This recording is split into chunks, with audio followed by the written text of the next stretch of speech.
Shalom saudaraku, saat ini saya ingin mengajak kita membaca satu bagian firman Tuhan dari 1 Samuel pasal 30 ayat yang ke-6. Demikian firman Tuhan. Dan Daud sangat terjepit karena rakyat mengatakan hendak melempari dia dengan batu. Seluruh rakyat itu telah pedih hati masing-masing karena anaknya laki-laki dan perempuan. Tetapi Daud menguatkan kepercayaannya kepada Tuhan Allahnya. Bapak, Ibu, dan saudaraku yang kekasih dalam Tuhan Yesus Kristus, dikatakan Daud sangat terjepit karena yang pertama dia sementara dikejar-kejar oleh Raja Saul. Yang kedua kita lihat ketika dia bergabung dengan orang Filistin, raja-raja bahkan juga para panglima menolak dia. Dan ketika dia kembali dengan rakyat yang mengikutinya, mereka mendapatkan perkemahan yang ada di Siklak sudah terbakar habis, dibakar oleh orang Amalek. Para perempuan dan anak-anak sudah dibawa, ditawan saudaraku.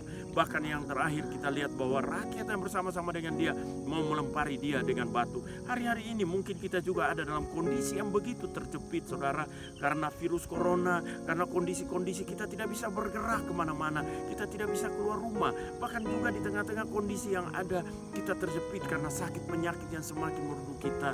Kita terjepit karena persoalan ekonomi, karena persoalan rumah tangga. Tapi pagi ini saya mau katakan tema yang saya angkat, terobosan yang terjadi di Siklak. Nah Bapak, Ibu, dan Saudara, apa saja yang dialami oleh Daud?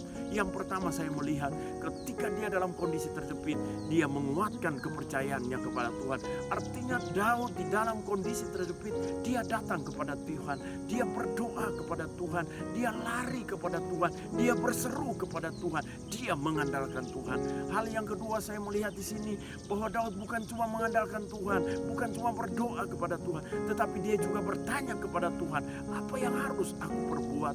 Artinya ketika dalam kondisi terjepit, dia tidak bertanya kepada orang lain, dia tidak mengandalkan kekuatannya sendiri, dia tidak mengandalkan kepintarannya, dia tidak mengandalkan harta bendanya, dia tidak mengandalkan uangnya, tetapi kita lihat dia bertanya kepada Tuhan, minta supaya Tuhan memberikan petunjuk, supaya Tuhan memberikan solusi yang terbaik di dalam menghadapi persoalan yang dia hadapi. Dan yang terakhir saya melihat ketika Tuhan menjawab dia melaksanakan apa yang menjadi bagian Tuhan. Dia taat saudaraku, dia mengikuti apa yang Tuhan suruh. Ini di sini kita lihat bahwa itulah yang menyebabkan Daud mengalami terobosan. Bapak, Ibu, di dalam kondisi terjepit apapun yang engkau alami hari-hari ini, saya katakan buat engkau, 3 hal ini mari menjadi bagian kita. Ketika engkau dalam kondisi yang terjepit, datang kepada Tuhan, berdoa dan andalkan Tuhan. Yang kedua, tanyakan Tuhan saudara, apa yang engkau harus lakukan.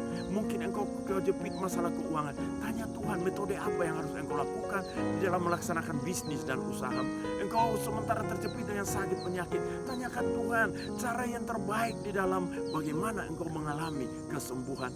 Bapak, Ibu, dan Saudara, kalaupun engkau terjepit dalam masalah rumah tangga, datang kepada Tuhan dan tanyakan Tuhan apa yang harus engkau lakukan dengan rumah tanggamu.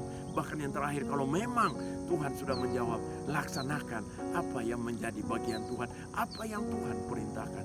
Itu sebabnya saat ini sebelum kita akhiri pertemuan ini, saya ingin mengajak Bapak Ibu yang punya kondisi di dalam situasi yang terjepit, mari kita sama-sama berdoa. Bapa di sorga, Aba berdoa untuk semua orang yang menonton video ini. Mari Tuhan, mungkin hari-hari ini mereka ada dalam kondisi yang terjepit. Aku berdoa di dalam nama Yesus supaya mereka keluar, terlepas, dan mengalami terobosan. Sebagaimana Daud mengalami terobosan di Siklak, mereka pun juga mengalami terobosan. Ketika mereka terjepit karena kondisi kesehatan, pagi ini, saat ini, mereka mengalami kesembuhan Allah. Ketika mereka sementara terjepit masalah ekonomi, pagi ini, saat ini juga mereka terbebas dari situasi yang terjepit ini. Bahkan kondisi-kondisi rumah tangga sekalipun, hamba berdoa supaya Kristus menjadi jawaban mereka. Mereka keluar dari situasi terjepit yang ada. Terima kasih Bapa, di dalam nama Yesus hamba berdoa. Haleluya, Tuhan Yesus memberkati.